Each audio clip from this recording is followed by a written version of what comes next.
Hello class 10th students. तो दोस्तों कैसे हैं आप लोग। उम्मीद करता हूँ आप सभी लोग बेहतर हो और अच्छे होंगे। तो जैसा कि आजकल आप देख सकते हैं कि मार्च भी चल रहा है और पढ़ाई में थोड़ा इंटरेस्ट भी कम आ रहा है। तो क्यों ना हम अलग अलग सब्जेक्ट पे काम किए करें जिससे आपका इंटरेस्ट थोड़ा बढ़ाया जाए। ठीक है, क्योंकि आप भी सोशल साइंस देख देख के पक गए होंगे। तो आप लोग कमेंट बॉक्स में बताइएगा कि आपको कौन सा नया सिलेबस स्टार्ट कराना है, कौन से सिलेबस पर हम लोगों को डिस्कस करना चाहिए। ठीक है, हर एक सिलेबस पे आप लोग बताइएगा मुझे। ठीक है, फिलहाल तो अभी मेरे पास सोशल साइंस है इसलिए मैं इसके पीछे पड़ा हूँ। अगर आप लोग बोलेंगे साइंस, मैथ, इंग्लिश या जो भी आपका एडिशनल सब्जेक्ट हो उस पर भी आप बात कर सकते हैं। तो कुल मिला के आपका यही है कि आप लोगों को हेल्प करनी पड़ेगी ताकि मैं तुम्हारी हेल्प कर पाऊँ। ठीक है, और अप्रैल कोई दूर तो है नहीं, बहुत पास है। तो मैं कोशिश कर रहा हूँ जल्दी से जल्दी सोशल साइंस के इंपॉर्टेंट क्वेश्चन की एक सीरीज़ प्रॉपर बना के रख दूँ ताकि आप लोग उसे प्लेलिस्ट में आराम से देख लीजिएगा। फिलहाल हम डिस्कस करने के लिए आए हैं। कल हमने बात की थी जो लेवल जो दो तरह की गवर्नमेंट होती है, मैंने कल इस पर डिस्कस की थी। पहले तो मैंने स्टेट लेवल की बात की थी और दूसरा सेंट्रल लेवल की। तो आज हम सेंट्रल लेवल को समझेंगे क्या है क्या नहीं है। कल हमने स्टेट लेवल पे हमने बात की थी। स्टेट लेवल में हमने बात की थी मुख्यमंत्री की, राज्यपाल की। ठीक है, बट आज हम बात करने के लिए जाएंगे जहाँ पे हम प्रधानमंत्री की बात करेंगे, राष्ट्रपति की बात करेंगे और भी बहुत सारे। ठीक है, तो चलिए, अगर आप चैनल पर नए हैं तो चैनल को सब्सक्राइब कर लीजिए, वीडियो को लाइक कर लीजिए और बिना किसी देरी के स्टार्ट करते हैं। देखिए, पहला क्वेश्चन हमारे सामने, what is the central government. Central government होती क्या है। देखो, कोई भी कंट्री उठा लो, किसी भी कंट्री के अंदर अगर सेंट्रल गवर्नमेंट नहीं है तो वो कंट्री काम ही नहीं कर सकती। केंद्र में एक सरकार होती है, केंद्र मतलब कि भारत, उसके केंद्र में सरकार होगी जिसे केंद्र सरकार कहते हैं। तो इसकी डेफिनेशन अगर आपको लिखनी पड़े तो लिखोगे, the central government is the governor authority of an entire country. It has the power to make laws, implement policies and oversee national affairs such as defense, foreign relations and finance. केंद्र सरकार पूरे देश की शासक प्राधिकरण होती है। इसे कानून बनाने, नीतियाँ लागू करने और रक्षा, विदेश संबंध और वित्त जैसे राष्ट्रीय मामलों की देखरेख करने का अधिकार होता है। ठीक है, तो ये हम सब जानते हैं, केंद्र सरकार जो होता है वो पूरे देश के शासन की प्राधिकरण होती है। ठीक है, पूरे देश का शासन देखती है वो, और इसे कानून बनाने की पूरी आज़ादी होती है, नीतियाँ लागू कराने की पूरी आज़ादी होती है, लागू करने की भी होती है। और रक्षा बजट आपने सुना होगा वो भी सेंट्रल के हाथ में ही होता है। ठीक है, और विदेशी संबंध जैसे कि फॉरेन में किसी कंट्री से इनकी अगर बातचीत रखनी है इन्हें, और जैसे है ना आजकल तो अमेरिका से, रसिया से अगर हमारे अच्छे रिश्ते बनाने, तो वो काम किसका होगा, सेंट्रल का होगा। स्टेट उसके अंदर इंटरफेरेंस नहीं करेंगे। और राष्ट्रीय मामलों की भी देख रेख करते हैं, जैसे राष्ट्र के अंदर नेशनल लेवल पे क्या काम चल रहा है वो सारा काम भी कौन देखेगा, जी हाँ, वो सारा काम भी हमारे कौन देखेंगे, सेंट्रल लेवल देखेगी। और कुछ बताइए, यस और नो बताएं, और कुछ। ठीक है, तो ये तो हो गया आपका केंद्र सरकार क्या होती है। सेंट्रल लेवल में बताया कि सेंट्रल लेवल के पास कुछ जो केंद्र सरकार होती है वो पूरे देश का शासन अपने हाथ में संभालती है, शासक होती है, और इसके पास कानून बनाने की आज़ादी होती है, नीतियाँ लागू करने की आज़ादी होती है, रक्षा बजट पेश करने की इसी की वो होती है रिस्पॉन्सिबिलिटी, रक्षा देखने का भी इन्हीं को रिस्पॉन्सिबिलिटी होती है। ठीक है, और इसके अलावा पूरे देश के अंदर पूरा ये विदेश संबंध भी संभाल के रखते हैं, वित्त जैसे मामले भी यही देखते हैं, यानी फाइनेंस, पैसों से रिलेटेड सारे मामले यही देखते हैं। ठीक है, चलिए अगला question, what are the 3 main branches. लिखा है what are the 3 main branches of the central government, यानी कि केंद्र सरकार की 3 मुख्य शाखाएं कौन सी है, इस पे डिस्कस करेंगे। तो देखो, केंद्र सरकार ना 3 चीज़ों से मिलकर बनी होती है। एक लेजिस्लेटिव, दूसरा एग्जीक्यूटिव और तीसरा जुडिशरी। तो विधायी सत्ता की बात करते हैं हम। देखो यहाँ पे हिंदी में भी लिखा हुआ है आपके पास, इंग्लिश में भी लिखा हुआ है। तो जो बच्चे अगर ऐसे समझ के बैठे कि यार भैया सिर्फ इंग्लिश मीडियम में पढ़ा रहे हैं या हिंदी मीडियम में पढ़ा रहे हैं, तो वो गलत है, क्योंकि भैया दोनों मीडियम में पढ़ा रहे हैं। ठीक है, बाकी ये PDF आपको कहाँ लेनी है ये आपको पता है। ठीक है, कॉर्नर पे मैसेज करके उस नंबर पे आप PDF ले सकते हैं। बाकी फ़िलहाल मैंने आपसे बात की लेजिस्लेटिव यानी विधायी शक्ति क्या होती है। तो जो कानून बनाती है, अब कानून कौन बनाता है, अगर आप संसद की बात करें तो लोकसभा और राज्यसभा। ठीक है, लोकसभा और राज्यसभा कानून बनाता है। फिलहाल आप मुझे बताओ लोकसभा की वर्तमान में कितनी सीटें, लोकसभा में कितने मेंबर है आपको वर्तमान में बताना है, राज्यसभा में कितने हैं ये भी बता दो तो अच्छा रहेगा, ठीक है। और लोकसभा को हम चुनते हैं, राज्यसभा जो है वो हमारे द्वारा चुने हुए लोग चुनते हैं। तो मेन काम तो इसी का ही है, लेजिस्लेटिव का ही है मेन काम। फिर आता है एग्जीक्यूटिव यानी कार्यकारी, जिसे हम कानून, इनका काम होता है जो कानून को लागू करती है, ठीक है। जो कानून को लागू करते हैं उसे कार्यकारी कहते हैं। जैसे राष्ट्रपति, प्रधानमंत्री, मंत्रिपरिषद, ये कानून को क्या करती है, लागू करती है, इम्प्लीमेंट्स करती है, ठीक है। पहला कानून बनाना, दूसरा कानून लागू कराना, और तीसरा जुडिशरी, न्यायपालिका बोलते हैं जिसे। न्यायपालिका काम होता है इंटरप्रेट्स लॉज, यानी कि जो कानूनों की व्याख्या करती है, सुप्रीम कोर्ट और न्यायपालिका, न्यायालय, अन्य न्यायालय, ठीक है। क्लियर, यस और नो, जल्दी बताओ मुझे, जल्दी बताओ। कार्यकारी, ठीक है, जल्दी बताओ। एग्जीक्यूटिव, कार्यकारी की बात कर रहा हूँ मैं, न्यायपालिका की, ठीक है। तो ये 3 तरह की शाखाएं होती है। अगर कोई आपसे पूछ ले तो आप आराम से बता देना। लेजिस्लेटिव जो कानून बनाती है, एग्जीक्यूटिव जो कानून लागू करती है, और जुडिशरी जो कानून की व्याख्या करती है, ठीक है। समझ में आ गया, समझ में आ गया, ठीक है, समझ में आ गया। लेजिस्लेटिव, ठीक है, उसके बाद आपका एग्जीक्यूटिव एंड जुडिशरी, और कुछ यही है आपके पास, ठीक है। चलो, तो ये दो मुझे अच्छे लगे, ये दोनों क्वेश्चन, और दोनों क्वेश्चन के चांसेस है पेपर में आने के, तो आराम से इसको करिएगा, ठीक है।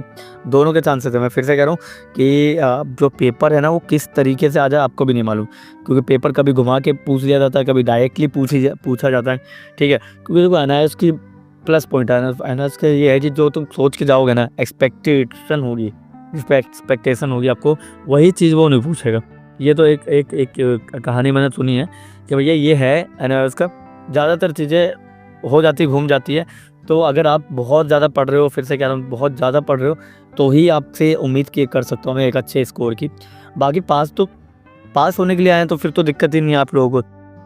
मगर ये भी याद रखिएगा, एक अच्छा स्कोर लोगे तो ये आगे साइंस, कॉमर्स, आर्ट्स वगैरह ले पाओगे, रेगुलर स्कूल में एडमिशन ले पाओगे। और अगर नहीं कर पाओगे तो फिर तो जाहिर सी बात है तकलीफ तो होगी आपको, है, ऑब्वियस बात है तकलीफ होगी। Third question, who is the head of the central government in India, यानी भारत में केंद्र सरकार का प्रमुख कौन होता है? बताइए। भारत देखो, भारत के अंदर और अमेरिका के अंदर में बहुत डिफरेंस है, हमारी शक्तियों में ना बहुत डिफरेंस है। अब जैसे अमेरिका के अंदर राष्ट्रपति ही हेड होता है, राष्ट्रपति के अंदर में सारी पावर होती है, ठीक है। मगर वहीं पे जब इंडिया की बात करते हैं तो यहाँ प्रधानमंत्री के हाथ में सारी की सारी पावर हो जाती है, ठीक है। तो अगर मैं संविधान के अनुसार बताऊं, संविधान के लिए तो राष्ट्रपति केंद्र सरकार का प्रमुख होता है, लेकिन सारा काम जो करने का कार्य होता है ना, सारा ऑब्वियस बात है एग्जीक्यूटिव जो पावर होती है वो प्रधानमंत्री के पास ही होती है, ठीक है। इसलिए आपने देखा होगा प्रधानमंत्री ज़्यादा फेमस होता है हमारे यहाँ राष्ट्रपति से, ठीक है। हमारे राष्ट्रपति जो राष्ट्रपति को प्रेसिडेंट बोलते हैं, प्रेसिडेंट जो है हमारे वो फेमस तो होते हैं, मगर उनसे ज़्यादा फेमस हमारा पीएम होता है, ठीक है। इस समय हमारे पीएम कौन है आप लोग जानते हैं। और अब इसीलिए देखो, जिनको हम चुनते हैं, मैं फिर से कह रहा हूँ, जिनको हम चुनते हैं उस पर हम सवाल खड़े कर सकते हैं, और जिनको नहीं चुनते उन पर सवाल नहीं खड़े कर सकते। अब जैसे राज्यसभा है, राज्यसभा को हम नहीं चुनते तो उस पर सवाल नहीं खड़े कर सकते। राष्ट्रपति है, राष्ट्रपति को हम नहीं चुनते तो उस पर सवाल नहीं खड़े कर सकते। हाँ, मगर जिसको चुनते हैं हम उस पर हम सवाल खड़े कर सकते हैं, नहीं कर सकते? यही तो है, यही तो यहाँ का नियम है, ठीक है। अगर आपने बनाया है, जिसे आपने बनाया है और आप ही उसको चलाएंगे भी, ये मैटर करता है। तो याद रखना, राष्ट्रपति केंद्र सरकार का प्रमुख होता है, यानी देश का प्रमुख राष्ट्रपति होता है, मगर काम करने का प्रमुख कौन होता है? प्रधानमंत्री होता है। क्लियर? बताओ क्लियर, यस और नो? क्लियर? चलो फोर्थ क्वेश्चन देखते हैं। आज एक्चुअली मैं गले में दर्द हो रहा है, इसलिए मैं ज़्यादा लंबी वीडियो बना नहीं पाऊंगा। What are the key function of the central government, केंद्र सरकार के मुख्य कार्य क्या हैं? बताओ, केंद्र सरकार के मुख्य कार्य क्या है, इसके बारे में बताइए। केंद्र सरकार के मुख्य कार्य यानी की function of the central government क्या है? तो पहले तो ये सारे देख लो। मेंटेनिंग लॉ, है ना, केंद्र सरकार का काम है। पहले तो वो लॉ देखेगा, लॉ एंड ऑर्डर, यानी केंद्र सरकार का प्रमुख काम है कानून व्यवस्था बनाए रखना है। यानी कि किसी भी स्टेट में, किसी भी देश की किसी भी जगह पे किसी भी तरह की प्रॉब्लम क्रिएट हो, तो पहले तो ये है कि maintaining laws and order, law and order, यानी कानून और उसकी व्यवस्था बनाए रखना। दूसरा है नेशनल डिफेंस सिक्योरिटी, यानी राष्ट्र सुरक्षा और सुरक्षा करना, ये वाला। तीसरा है आर्थिक योजना इकोनॉमिक प्लानिंग एंड टैक्सेशन यानी आर्थिक योजना और कराधान, ठीक है, ये है। और फिर अगला आपको देखने को मिलेगा फॉरेन रिलेशन, ठीक है, विदेशी संबंध और अंतर्राष्ट्रीय व्यापार, foreign relation and international trade यानी विदेशी संबंध और अंतर्राष्ट्रीय व्यापार। अभी हमने ऊपर इस पे बात भी की थी कि भाई विदेशी संबंध का जो काम होगा वो कोई स्टेट नहीं देखेगा, वो सीधे के सीधे सेंट्रल देखेगी। एंड द लास्ट है implementation of policies for public welfare, ठीक है। लास्ट क्या है कि अगला है जल कल्याण से जुड़ी नीतियों का कार्यान्वयन करना भी इसी का है। जैसे फॉर एग्जांपल अगर गवर्नमेंट सेंट्रल गवर्नमेंट अगर चाहती है कि भाई हमारे यहाँ के लोगों को फ्री राशन मिले तो फ्री राशन मिलेगा, फ्री पैसे मिलेंगे, ठीक है। महिलाओं के लिए बस फ्री होनी चाहिए, सेंट्रल अगर कहेगी तो सेंट्रल की बातें हर स्टेट को इम्प्लीमेंट करनी पड़ेगी, क्योंकि सेंट्रल ऊपर से पैसे भिजवाता भी है, ठीक है। समझ में आ गया, हर स्टेट के लिए एक बजट भी होता है प्रॉपर, ठीक है। समझ में आ गया, यस और नो बताओ।